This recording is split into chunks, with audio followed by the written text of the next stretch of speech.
Օգոստոսի 8-ի պատմական համաձայնությունից մոտ 1 տարի անց Հայաստանն ու Ադրբեջանը դեռևս խաղաղության պայմանագիր չեն ստորագրել, սակայն վերջին 1 տարվա զարգացումները ցույց են տալիս քաղաքական գործընթացը կանգ չի առել, փոխարենը ձևավորվում են համագործակցության նոր ձևաչափեր, քննարկվում հաղորդակցային և տնտեսական նախագծեր։ Փորձագետների գնահատմամբ տարածաշրջանում այսօր արդեն ավելի շատ կառուցողական օրակարգ կա, քան էսկալացիայի վտանգ։ Ադրբեջանը չի փոխվել, խաղի պայմաններն են փոխվել եւ իրավիճակն է փոխվել հողի վրա։ Այսօր մենք ունենք խաղաղություն, դե ֆակտո հողի վրա, ինչպես ասում եմ, խաղաղություն կա եւ մենք իրար վրա չենք կրակում, դա մեծ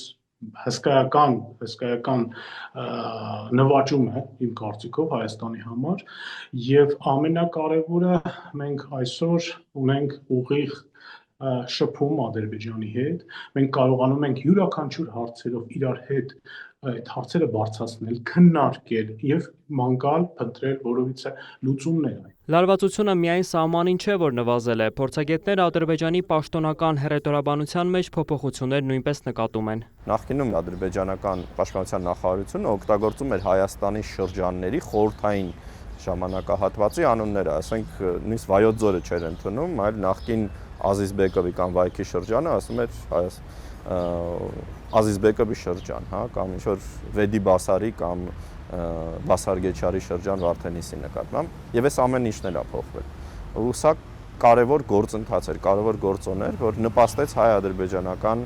կարգավորման տեմպերի արագացմանը։ Մեծ թափով կյանքի են կոչվում կոմունիկացիաների վերաբերյալ պայմանավորվածությունները, հատկապես ակտիվ է TRIP նախագիծը, որը օգոստոսի 8-ի համաձայնության առանցքային մեխերից էր։ Մասնագետները հիշեցնում են, ստորագրված է շրջանակային համաձայնագիրը, Հայաստանի կառավարությունը հաստատել է այն, ուղարկել սահմանադրական դատարան։ Բացի այդ, մեր երկիր են պարբերաբար այցելում ամերիկացի մասնագետներ, տեղանքը, ենթակառուցվածքները ուսումնասիրելու նպատակով, որ առաջիկայում TRIP-ը մի սուարյուն ստանա։ TRIP-ը ոչ միայն Հայաստանի տարածքով անցնող այդ 43-44 կիլոմետրանոց կոմունիկացիաներն են,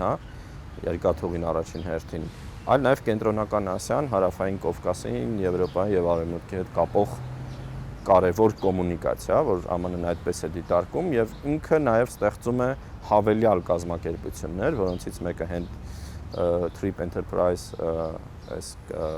ֆոնդն է, Սոկոլովի գլխավորությամբ, որը նպաստելու է նրան, որպեսզի TRIP-ը չդառնա ինչ-որ լոկալ կոմունիկացիա, որ կապում է Ադրբեջանը Նախիջևանի հետ եւ Հայաստանի հարավի կամ Իրանի հետ, այլ կապում է շատ ավելի գլոբալ, առևտրական, ֆինանսական հոսքեր։ Փորձագետների գնահատմամբ, եթե ներկայիս տեմպը պահպանվի, արդեն այս տարվա վերջին կամ հաջորդ տարվա սկզբին նախագիծը կարող է անցնել շինարարական փուլ, սակայն շինարարության մեկնարկի համար միայն Հայաստանի պատրաստակամությունը բավարար չէ։ Ես կարծում եմ, առանց Ադրբեջանի մենք չենք կարող այս գործընթացը առաջ տանել, որովհետև այնտեղ կա փոխադարձ սկզբունքների կետը TRIP պայմանագրի մեջ, եւ ես կարծում եմ, որ ինքը կարևորագույն կետն է, որը մինչև հիմա նաեւ չի գտել իր պրակտիկ լուծումը, եւ եթե մենք այս գործընթացը շարունակում ենք, ենթադրում եմ, որ Ադրբեջանի հետ ինչ-որ բանակցություններ անլինեն, Հայաստանի համար կապնվելը Հայաստանի հարավի հետ, Մեղրի տարածաշրջանի հետ շատ ավելի արագ, շատ ավելի էֆեկտիվ եւ կարեւոր է հենց Նախիջևանի տարածքով, քան այն տարբերությունը, որ կարող է լինել Ադրբեջանի համար Հայաստանով եւ Իրանով կապնվելու Նախիջևանի հետ։ Հայաստանն ու Ադրբեջանն այլ պայմանավորվածություններ եւս ունեն։ Հայաստանի Տելեկոմ Արմենիան ու Ադրբեջանի Ազերտելեկոմը այս ընթացքում ստորագրեցին համաձայնագիր, որով ադրբեջանական կողմը կկարողանա մեր տարածքով ինտերնետ կապ ապահովել Նախիջևանի հետ։ Ինտերնետի հետ կապված գործարքը շատերը Հայաստանում սկսեցին քարկոծել, բայց արի ու տես, որ դա շատ հազվագյուտ մի գործարքներից մեկն է, որը Ադրբեջանն է գցում կախվածության մեջ մեզանից։ Քանի որ մեր տարածքում են տեղադրվելու այդ ռետրասլացիոն այդ կայանները եւ մենք ենք փաստորեն հարթակ հանդիսանալու Ադրբեջանի ներմուծման համար ֆինանսական այն թվում, դա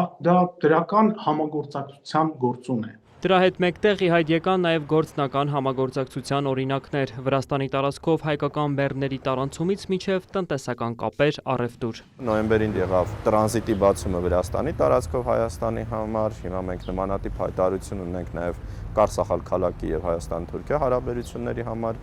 այսինքն իհարկե այս տեմպերը իմ կարծիքով բավարար չեն եւ դանդաղ են, բայց այնուամենայնիվ մենք տեսնում ենք հստակ դեէսկալացիա հարաբերությունների։ Սահմանագծման ու սահմանազատման աշխատանքներում քննարկումները ևս ակտիվ փուլում են։ Վերջին 1 տարում կողմերը առաջին անգամ Հայաստանի ու Ադրբեջանի տարածքում հանդիպեցին ու հաստատման ուղարկեցին սահմանազատման աշխատանքների իրականացման կարգի վերաբերյալ ուղեցույցները։ Ադրբեջանական կողմը այս հարցում չի ուզում ինչ-որ հավելյալ լարվածություն ստեղծել, բացի այն լարվածությունը, որ իրենք ստեղծել են, բայց ադրբեջանական կողմի դիրքորոշումը խաղաղության պայմանագրի համատեքստում մնում է անփոփոխ, այսինքն սահմանադրության նախաբանը պետք է հեռացվի, իրենց համար կարևոր չէ ինչ ճանապարհով է դա լինելու։ Մասնագետների համոզմամբ խաղաղության պայմանագրի բացակայությունը չի նշանակում, որ մյուս գործընթացները պետք է կանգ առնեն։ Նույնիսկ դիվանագիտական հարաբերությունները կարող են զարգանալ մինչև վերջնական քաղաքական համաձայնության ձեռքբերումը, նշում են։ Խաղաղության պայմանագրի ստորագրումը ինքը ամենավերջնական եւ համապարփակ, այսպես ասած,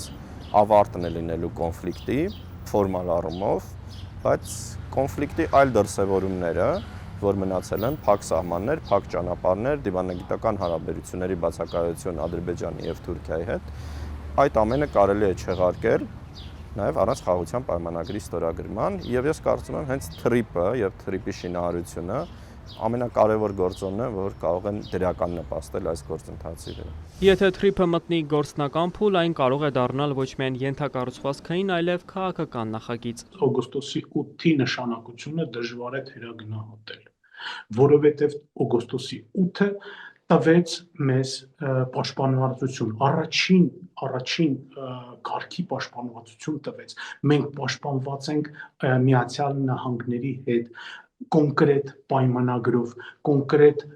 Միացյալ Նահանգների մասնակցությամբ Հայաստանում իբրև ֆիզիկապես մասնակցության մասին է խոսքը։ Մի բան է, երբ որ խոսքը գրված է թղթի վրա, մյուս բան է, երբ որ դու հողի վրա, այսինքն երկրի մեջում արդեն ունես տնտեսական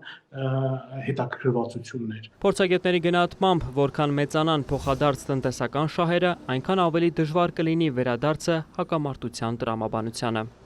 Վոլոդիա Մուշեղյան, Արման Թովմասյան, լուրեր։